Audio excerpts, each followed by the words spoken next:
A couple of months ago, I got a call from my daughter's school. She's in the second grade. It was about 3 p.m. and she was crying uncontrollably. At the end of the school day, all of her friends had left for a birthday party that she knew nothing about. Now, she was invited to the party. It's just that it wasn't on my calendar, it wasn't on my husband's calendar, and so she didn't know about it. And suffice it to say, she was devastated. Sad story, right? Well, here's the thing. This exact scenario has happened on more than one occasion, and it gets worse. I can anticipate that this exact scenario is going to happen. There's something that I could do in order to prevent it from happening, but on more than one occasion, I haven't. I have intentionally dropped the ball. Now, before you start throwing tomatoes at me because I must be a very evil person or at least a very bad mom, I would love to take you back in time to tell you how we got to this moment. My name is Tiffany Dufu. My life's work is advancing women and girls. That's pretty much why I'm on the planet. So my life is very simple. I know what's on my tombstone, and I'm just kind of project managing my life backwards. That is how I find meaning, right? That's the story that I choose to tell. And for most of this journey, I've been very focused on this one problem around women's advancement, which has to do with women's leadership. This is a study by McKinsey and Lean In. Basically, you won't be surprised to know that even though women are half the population and half of entry-level employees, by the time you get to the C-suite, we're at about 19%. And this is true for pretty much every sector of our society. We're hovering at about 18 or 19%. These numbers haven't really changed for the past 20 years. And I've been trying to figure out, what are we going to do about this? Now, for most of my career, I've been focused on collective solutions to the women's leadership problem. Things like equal pay for equal work, affordable childcare, right? Flexible workplace practices, public policy, corporate practices, cultures where women can really bring their full selves to the table. And the reason why I feel that women's leadership is really important is because, to me, it doesn't matter so much what you care the most about. It could be the environment, it could be the healthcare, it could be education.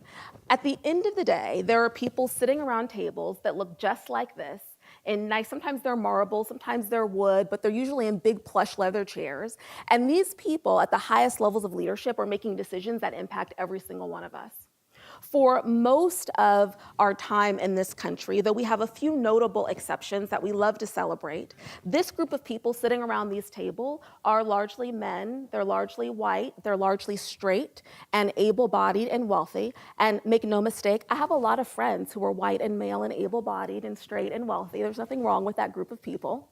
It's just that we've got enough research now that shows that a diverse group of people coming together to solve a problem leads to a more innovative outcome. So I figure that one of the things that we can do to solve some of our most complex problems is to bring a more diverse group of people around these tables. I think that that would do the world a very, very good thing.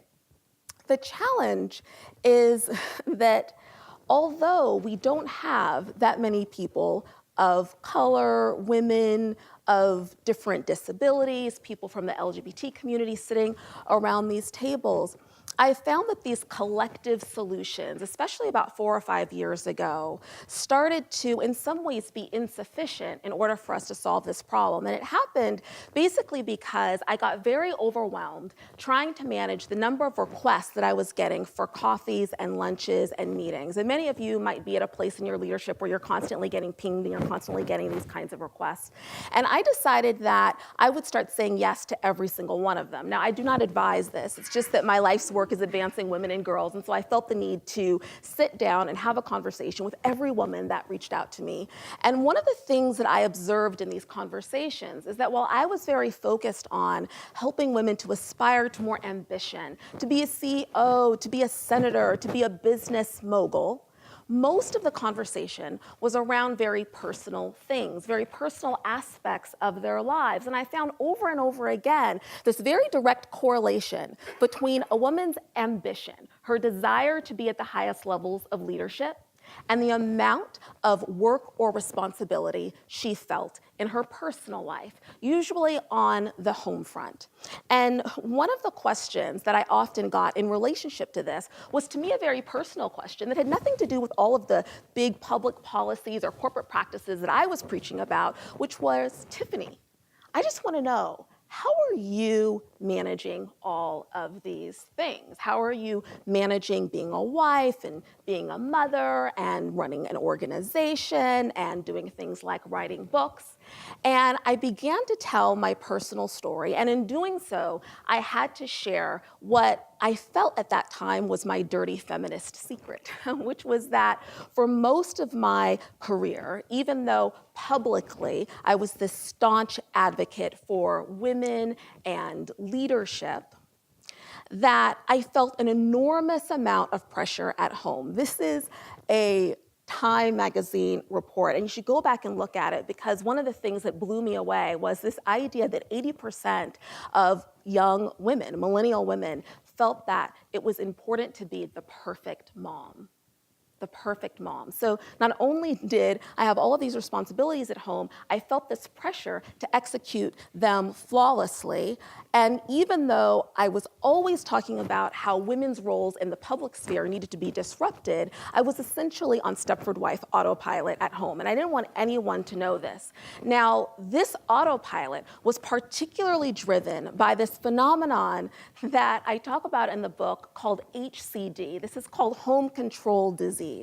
It's basically when you feel that everything in your home should be done a particular way, which is basically your way. And I know no one in this room has ever had a case of HCD. I had a very, very, very bad case. And it manifested in all kinds of small little things that had amounted to something big. So, for example, I loved fresh food, I loved to cook, and I would cook almost every day. So let's say on Monday I made meatloaf, and on Tuesday I made fajitas, and on Wednesday I made fried chicken. On Thursday, when my husband was at home by himself because I was off to some work meeting, I would expect him to eat the meatloaf first, because I had all of these running expiration dates in my head for all of the leftovers that were in the fridge. And when I would come home and he'd eaten the fried chicken, I would open the fridge and I would be like, why did you eat the fried chicken? Why didn't you eat the meatloaf? And he would say, well, baby, I really like your fried chicken. And I would say, so you don't like my meatloaf? And he would know not to say anything else. Now, this seems very small and insignificant, the difference between meatloaf and fried chicken, but it manifested in all these other kinds of ways. For example, I used to feel that it was important that all of the hangers in the closet face the same direction, and I would go back through and I would fix them. We have an amen here. We're in church now. This is great, okay? I also used to feel that it was very important to take all of the mail from the mailbox and deal with it on the same day, to like get rid of all of the junk mail and open the envelopes, because otherwise it would pile up and that would just mean more work for me. I also felt that it was really important that all of the towels in the linen closet be folded a certain way. And I would actually be really annoyed when people wouldn't fold them correctly, and I would go back and fix it.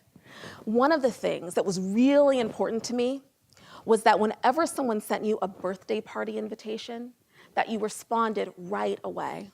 Because if you didn't, that person would think that you were very rude, and you might even miss the party. Now, I want to be clear that for all of my obsession in hindsight about what needed to happen at home, I thought of myself as a very modern woman, very ambitious woman. My husband and I were in this very modern couplehood, even though if you had done an analysis of our household division of labor in 1997, we've been married for 20 years, it was the same as a couple in 1950, right?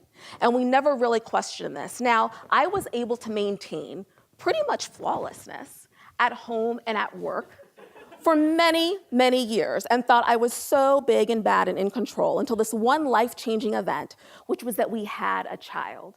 And if there are any parents in the room, you can already predict that basically my perfection at home and at work spiraled downhill rather rapidly. And so I had to figure out how I was going to drop some balls. And I want to be really transparent with you. I didn't intentionally decide to drop balls in the very beginning. I basically just got so overwhelmed and stressed that I started dropping them.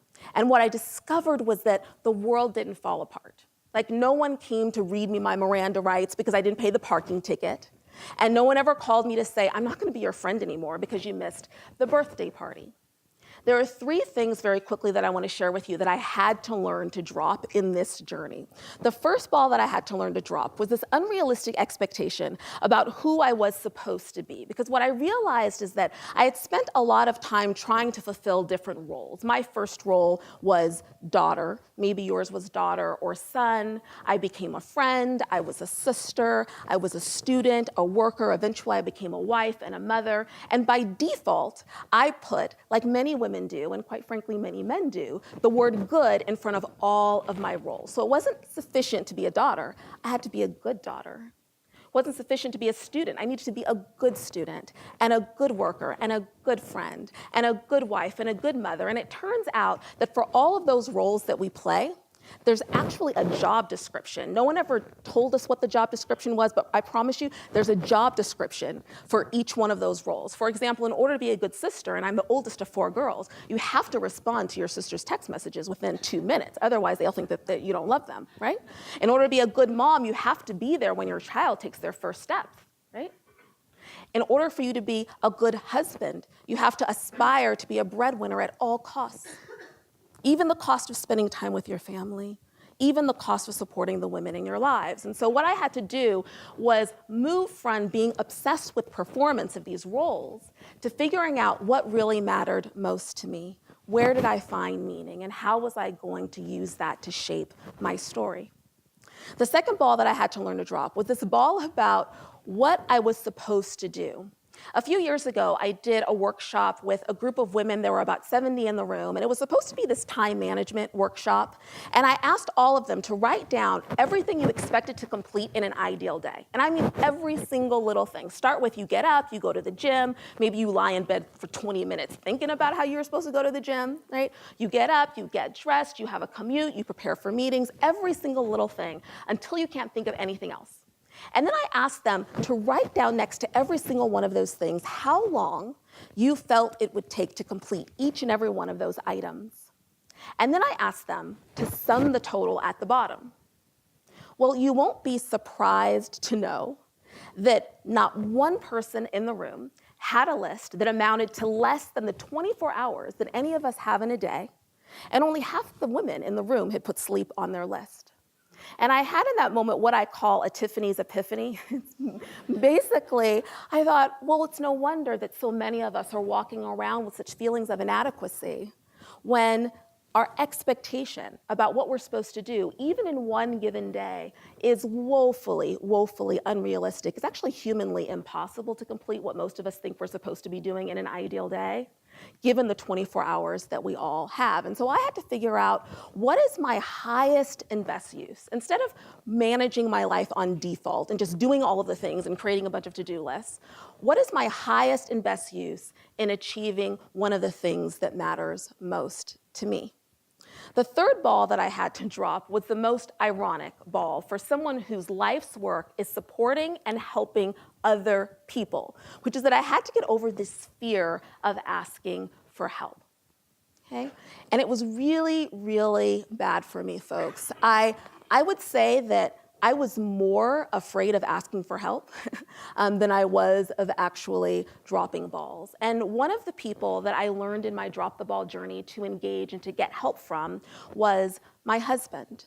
In fact, one of the things that I delegated with joy to him was the management of our kids' social calendar. You know, it's a role that oftentimes in relationships defaults to the woman.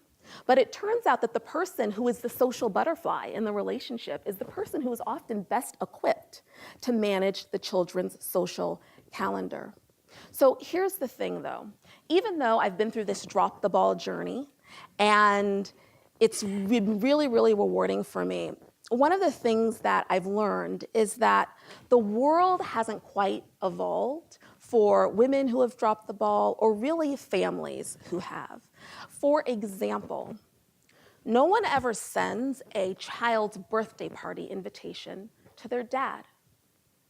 Sometimes I commit this tiny act of defiance when I get it in my inbox, and I send it back to the person, and I say, thank you so much for inviting Akua or Kofi to the party. They're father manages their social calendar. Can you please send him the email? And then I give his email address. But sometimes, with the onslaught of everything that's coming at me, my email box, the meetings, rushing from here to there, I start relentlessly asking myself my drop the ball question. Is responding to this birthday party invitation my highest and best use in raising conscious global citizens? And the answer is no.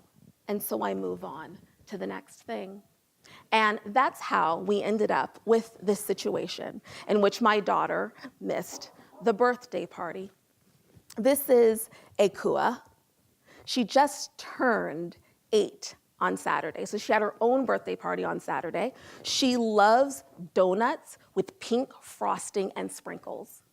And a couple of months ago, on the day that she missed someone else's birthday party, even though I had no ounce of guilt, I felt a lot of empathy for her because she was heartbroken on that day. And so I brought her a donut and I read her her favorite story. Every time I share this, I usually have people in the audience or that come up to me afterward and they say, Tiffany, I get it, but I just couldn't do it. I just couldn't do it, especially when you showed that picture of Ekua and she was really, really cute and she had her donut. And I want every single one of you in this room to know that I completely understand and I was there. It's just that in the 7 years since I've dropped the ball, I've been able to run a national women's leadership organization. I've raised millions of dollars for women's and girls' causes. I've even written a book called Drop the Ball that I hope will reach a lot of women and to help them with their journeys. And if anything that I've done in the past 7 years helps to create a world in which my little Ekua can grow up to aspire to be anything that she wants to be, I just feel like it's worth it. I feel like it's worth it for her to miss 1 or 2 birthday parties. And that's what I want to share with you today. So thank you so much.